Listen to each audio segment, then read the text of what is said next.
आगरा में लोकसभा चुनाव की बिसात बिछाने बुधवार को मुख्यमंत्री योगी आदित्यनाथ पहुंचे। उन्होंने चुनावी अभियान की शुरुआत फतेहपुर सीकरी लोकसभा क्षेत्र में जन चौपाल से की। सीएम शमशाबाद स्थित एपी सिंह इंटर कॉलेज पहुंचे और यहां सीकरी के भाजपा प्रत्याशी राजकुमार चाहर के समर्थन में जन चौपाल को संबोधित किया। सीएम ने इंडी गठबंधन को निशाने पर लिया और कहा कि इंडी गठबंधन को प्रत्याशी नहीं मिल रहे। सपा का प्रत्याशी कांग्रेस में जा रहा है और कांग्रेस का सपा में जा रहा है। कहा कि इंडी गठबंधन में होने का दावा करने वाले लोगों ने गठबंधन पार्टियों के लिए ही सीटें नहीं छोड़ी, अलग चुनाव लड़ रही हैं। आज आप लोग बदलते भारत ही नहीं, विकसित भारत को भी देख रहे हैं। जो पिछली सरकार में संभव नहीं हो पाया, वो पीएम मोदी ने 10 वर्षों में संभव करके दिखाया है। पहले बड़े बड़े दावे होते थे, लेकिन दुश्मन देश के घुसपैठिए भारत में घुस जाते थे। आज घुसने से कांपते हैं। हमने सर्जिकल स्ट्राइक से बता दिया है कि हम घुसपैठियों का क्या हाल करते हैं। पूर्वांचल का आतंक और उग्रवाद कम हुआ है। Medical college, IIT, IIM, AIIMS, metro, स्वास्थ्य सेवाएं जरूरत के हिसाब से उपलब्ध कराई जा रही हैं। निशुल्क राशन, बिजली, शौचालय, नौजवानों के हाथों में काम, स्किल देने का काम सरकार ने किया है। कोई ऐसा क्षेत्र नहीं जिसमें हमने काम ना किया गया हो। देश में जो चुनावी लड़ाई चल रही है, ये साफ दिखाई दे रहा है। एक तरफ फैमिली फर्स्ट और दूसरी तरफ नेशन फर्स्ट वाले लोग हैं। एक तरफ जातिगत बातें करके सामाजिक ताने बाने को छिन्न भिन्न किया जाता है, तो वहीं दूसरी तरफ एक भारत श्रेष्ठ भारत की बात करने वाली भाजपा सरकार है। एक तरफ सरकारी तंत्र में डाका डालने वाली पार्टियां हैं, तो दूसरी तरफ भ्रष्टाचार मिटाने वाली सरकार है। पहले सूर्य अस्त होने के बाद थानों में ताले लग जाते थे। आज ज्यादातर अपराधी अपनी जमानतें तुड़वाकर जेल पहुंच जाते हैं, लेकिन अब तो वहां भी जाने से डर रहे हैं। आज अपराधी गले में पट्टी लटका कर कह रहे हैं कि हम ठेला लगाकर जीवन यापन कर लेंगे, लेकिन हमारी बस जान बख्श दो। अब प्रदेश में दंगा नहीं चलेगा, त्योहारों पर कर्फ्यू नहीं लगता। आज मोदी की गारंटी दी जा रही है। आज किसानों को सम्मान निधि मिलती है, परिवारों को सर छिपाने के लिए घर मिलता है, हर घर को शौचालय मिलता है, 5 लाख तक का इलाज मुफ्त भी मिलता है। यही है मोदी की गारंटी, जहां 100% की गारंटी ली जाती है। 100 प्रदेश अब मोदी की गारंटी पर विश्वास करता है। मोदी जी की गारंटी वही है जो 100% होने की गारंटी देता हो। मोदी जी की गारंटी यही है जहां पर 12 करोड़ गरीबों को, गरीब किसानों को प्रधानमंत्री किसान सम्मान निधि का सौगात मिल जाता है। ये मोदी गारंटी है। 4 करोड़ गरीबों के सिर को ढकने के लिए आवास मिलता है। 12 करोड़ परिवारों यानी 60 करोड़ लोगों को देश के अंदर 5 लाख रुपए की स्वास्थ्य बीमा का कवर मिलता है। 12 करोड़ परिवारों के घर में एक शौचालय बन जाता है। बहनों और भाइयों, 80 करोड़ गरीबों को देश के अंदर फ्री में राशन की सुविधा का लाभ मिलता है। यही है मोदी की गारंटी, 100% होने की गारंटी, जो नारी गरिमा का भी सम्मान करती है, देश की सुरक्षा और संप्रभुता का भी ध्यान रखती है और अयोध्या में राम मंदिर के निर्माण के लिए भी पूरी प्रतिबद्धता के साथ कार्य करती है। और इसीलिए हम सब आपके पास आए हैं। अब मोदी जी ने अमृत काल में भारत को एक नया संकल्पना दी है और वह है विकसित भारत की। बहनों और भाइयों, विकसित भारत बनेगा तब जब उत्तर प्रदेश विकसित होगा और उत्तर प्रदेश तब विकसित होगा जब आगरा और फतेहपुर सीकरी भी विकसित होगा।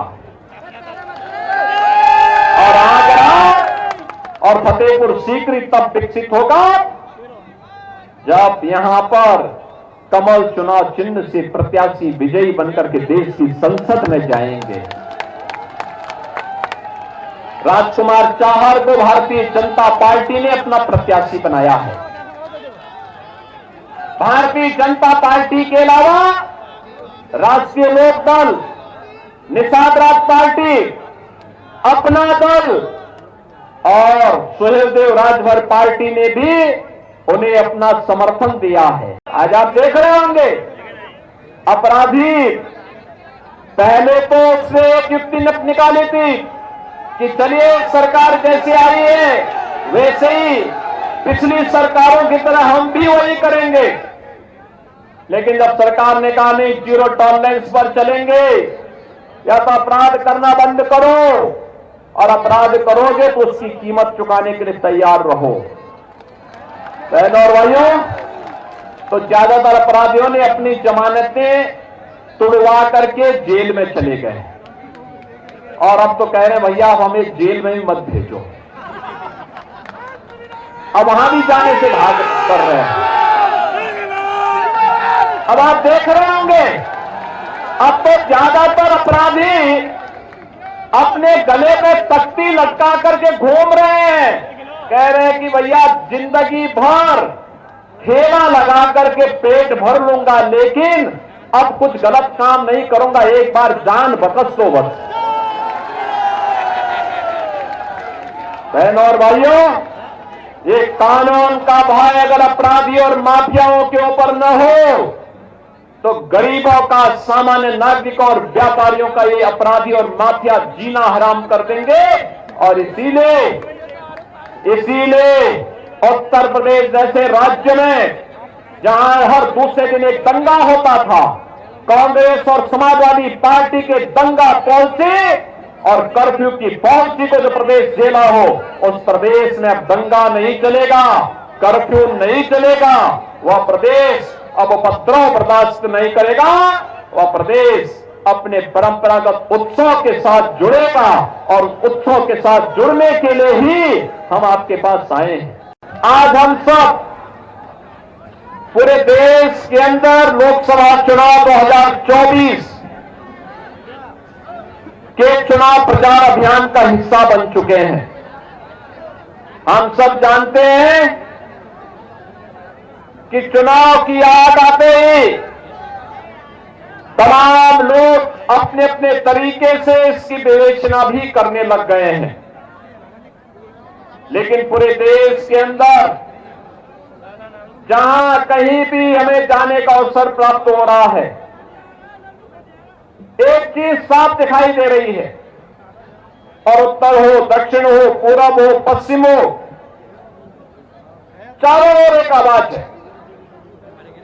लोग ये मानते हैं, लोगों की ये तमन्ना भी है, आम जनमानस की भावना भी है कि चुनाव में एक और भारतीय जनता पार्टी के नेतृत्व में एनडीए गठबंधन है और चुनाव परिणाम के बारे में लोग पहले से आश्वस्त हैं। दूसरी ओर वे लोग हैं जो दल को तो मिलाना चाहते हैं लेकिन उनके दिल ही नहीं मिल पा रहे हैं। आप देख रहे होंगे इंडी गठबंधन में जो लोग हैं, इन लोगों की स्थिति आप देख रहे होंगे। वेस्ट बंगाल में टीएमसी ने अपने सभी प्रत्याशी दे दिए, कांग्रेस के लिए एक भी सीट नहीं छोड़ी, लेकिन वो इंडी गठबंधन का हिस्सा है। केरल में कम्युनिस्टों ने कांग्रेस के साथ कोई गठबंधन नहीं किया, लेकिन वह इंडी गठबंधन का हिस्सा अपने आप को कह रहा है। ऐसे ही महाराष्ट्र के अंदर देखने को मिल रहा है, और ऐसे ही अलग अलग क्षेत्रों में जब इनको प्रत्याशी नहीं मिल पा रहे हैं तो सपा का प्रत्याशी कांग्रेस में जा रहा है, कांग्रेस का सपा में जा रहा है, और तब जोड़ तोड़ करके किसी प्रकार से ये लोग चुनावी अखाड़े में अपना दांव आजमाने का कार्य कर रहे हैं। आपने देखा होगा पूरे देश के अंदर लोग आश्वस्त हैं, और आश्वस्त इस बात के लिए भी है क्योंकि मोदी जी के नेतृत्व में जो कार्य पिछले 10 वर्षों में हुआ है, एक चुनाव उन कार्यों की प्रति कृतज्ञता ज्ञापित करने के लिए भारत की जनता जनार्दन के द्वारा फिर तीसरी बार मोदी जी को आशीर्वाद दिया जाना है। और इसके लिए जनता भी आश्वस्त है कि मोदी जी के नेतृत्व में भारतीय जनता पार्टी फिर से तीसरी बार सरकार बनाएगी, कोई संदेह नहीं होना चाहिए।